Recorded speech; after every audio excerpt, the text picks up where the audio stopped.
Hello again, Andy with Handy Andy, and welcome back to yet another little project we're going to be doing in the Roswell area. And this is kind of a typical thing you've seen in many of our videos. We tend to shoot these for the homeowners that we're going to be working for so they can walk through the project with us and get a real understanding of what we're doing, but also as an educational thing so that you folks who have homes or are hiring contractors all over the country, we get messages and phone calls from all over the world. It's pretty amazing. And you'll see a lot of the same stuff over and over again. You'll see some things on this house you've seen on a lot of them, some you won't. So these folks bought this home about a year ago. There was a home inspection, some work was done. And you get to a point on those things where in this market, the sellers are only gonna do so much. It's a hot market. It's hard to find houses in this neighborhood. So they were only able to get so much here. So we're gonna look at a few things. For starters, you can see the gutter spikes here. So the inspector probably cited him for it. See that nail sticking out right there? You never really wanna hang your gutters with spikes. What happens is every time the water gets in it, it weighs it down, it rocks it back and forth, and over time those spikes will pop out, and a little handyman comes along and taps it back in with his hammer, thinks he fixed it. He didn't fix anything. Next rain, it pops out again. So you really want to put some screws in these gutters. He's got 6-inch gutters, 3x4 downspouts, best thing he can do. The thing they did on this house in a couple of places, and you'll see it, I'll do it right here on the corner. You can kind of get a feel for it right here. So see this front corner right here, this fascia right here. I don't know how clear it's going to come out in the video, but you can see that bottom screw in the bottom of it. See that rivet? And you see how it's raised? So this corner leaks every time it rains. Always pay a little bit extra and get a separate corner piece on your gutters. So these are the great size, 3x4 downspouts and 6-inch gutters. That's the best you can really get for the most part. But now this fascia behind here is rotted because every time it rains, that gutter leaks. So for now, the cheapest way out is we'll seal them. The sealant we use is an elastomeric. It's good for about 5 years. After that, you got to redo it. You're going to see, and for him, he's going to come through the homeowner. When you see little black lines like this, let you know your caulk has failed. Go ahead and seal that up. Now, he's got manufactured siding. This is masonite siding. And he's had people tell him, like we find so often, that you got to replace all of it. You don't have to replace all of it. He's got the chimney replaced, and he's got a few spot repairs. The rest of this siding, if you stand to the side of your siding, see right here? See how nice and tight these edges are? See how uniform they are all the way across? He's got a little bit of paint peeling, so he needs to scrape them and hand paint it. The reason this siding's in decent shape, even though they didn't caulk these nail heads, you can see the brush strokes in the finish. So someone actually hand painted this house, and that's what salvaged this siding. Otherwise, he would have to replace all of it. So, you know, on a house like this, he'd be looking at $20,000 to $30,000 in siding replacement. He really doesn't have to do that here. Here, if he's comfortable, he can paint it himself, or we'll do it. We still hand paint. Although you can spray paint this now if you caulk it up properly and do a good job. The first list of repairs is right over this gutter right here. If you look up through this area, you'll see the change in the thickness of the siding and the dark shadow underneath it. The first 6 or 7 rows there need to be replaced. And then they had, on the inspection report, had kick-out flashing. You'll see a little piece of metal right there. That's improperly done. It should be cut back into the siding, into that corner board. And that corner board is now rotted, so we'll go ahead and repair that as well. He's got a few fascias on the corners that need to be replaced. Most of the siding here is good. We get this question all the time. These are vinyl shutters, and from the UV rays, they chalk it. If you wipe your hand on there, the color's going to come off. You can clean these down with Crud Cutter. They won't restore the finish. There is a product out there that will restore vinyl. We've had mixed reviews on it. We don't like it. But what you can do with these is you can clean them. You can go ahead and prime them with Sherwin-Williams makes a product called an adhesion primer. It's the best product in America for this. Go ahead and prime it. It holds up well in the heat, and then you can paint them. They will, you know, with the higher heat build on plastic, so some of it may blister over time. Don't paint in direct sunlight. Let it come in on a day like today where it's kind of overcast and cool, and you can paint those shutters any color you want. The doors had some rework. We're not doing anything with that right now. The rest of the front here is good.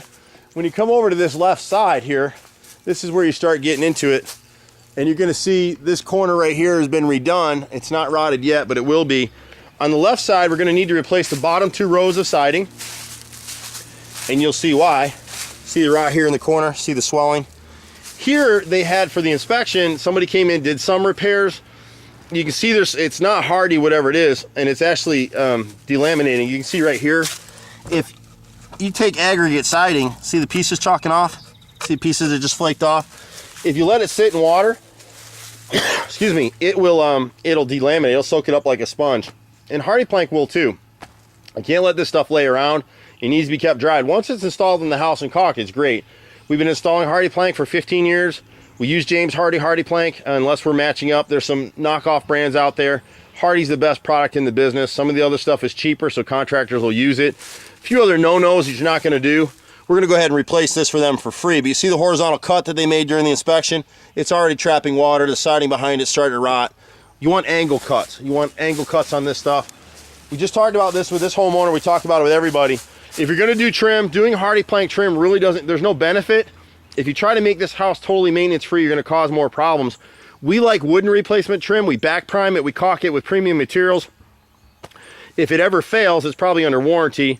And if it ever fails beyond a warranty, excuse me, it's a warning to you that, hey, I got rotted trim. I'd much rather replace a $90 piece of trim than I'd let it go with hardy plank or a so-called maintenance free product. When this, if the caulk fails, your trim isn't going to rot to let you know you've got a problem. And you can see where the trim is, the caulk has failed on this siding. You've got a bunch of rotted siding because it's masonite siding. But if it were hardy plank, you wouldn't know you had a problem until this siding was actually falling off the house, and that's a problem. So that's why we don't use it. You'll hear me say this so many times. I said it to the homeowner today. Wooden trim on your house is like the canary in the coal mines to the old coal miners. Methane gas was a silent killer, so they knew if the bird died, they need to get out of the mine. Trim here serves that same purpose. I'd rather sacrifice some trim and not get into an expensive repair. Here, a lot of the siding has started to fail because of the caulk lines here. So we'll end up replacing all the siding. I can't get you a video of the backside. When we do it, you really want to put a kick-out flashing wherever these gutters abut. See the streaking? So the water is getting between there. We'll add kick-out flashing on either side of this gutter. He's got an interesting repair here, and we have this come up a lot. It's next to impossible to come in here and properly flash this with copper or metal. The deck was never flashed when it was built. For the inspection, they came back here with some wood trim. They pieced it here, and they ran it through. You can see the gap on the top, so it never worked anyway. So what we really want to do, and you'll see this in some of our other videos, we'll come in here with a beveled piece of pressure treated, beveled down, hand planed. You can come back in 6 months or so and stain it. We'll seal the top and bottom with clear elastomeric sealant, and that'll shed the water. So what happens is you'll have a beveled piece where this one is now cut into the siding and sealed over it, and then the water will shed to this first board and run off the deck the way it's supposed to. So that's how we flash wooden decks like this. His siding back here, and it kills me because he's had people tell him he's got to replace all the siding. Look at the bottom edges of this siding. See how uniform they are? All the way through. The back side's perfect. The front has a little bit of swelling, but not enough to replace it. We've got a rotted threshold here on this rear deck door that we'll go ahead and repair for him. We've got a rotted corner board on this left little small door that they added in here. And you can see some of the silly stuff. These guys use an interior base as a trim board up here. As long as he keeps it painted and caulked, it'll be fine, but it is what it is. But you can see over here, they never ever caulked it. So this stuff's going to rot out. This is all replacement wood. This wood, in the condition that it's in, it was done shortly before he bought the house. You can see here where they put hardy plank. That chimney I didn't show you, but they got 4 or 5 different types of siding on there from the different times that they've repaired it. Again, look for the caulk here. And he knows now, if you see black on your house, it's not your friend. It's just not. It's going to cost you money. It's my friend because you're going to call me for work. When you get wooden sash windows like this, just look for the black lines. Get in here, spot caulk this stuff. You'll save yourself a lot of money and headaches. This homeowner is thinking about new windows. I wouldn't put new windows on this house. Just fix what you have.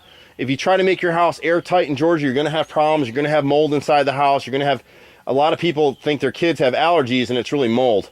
Most kids outgrow it, but it's partially because if you add thermopane windows on a house like this, you start to make the house envelope too airtight.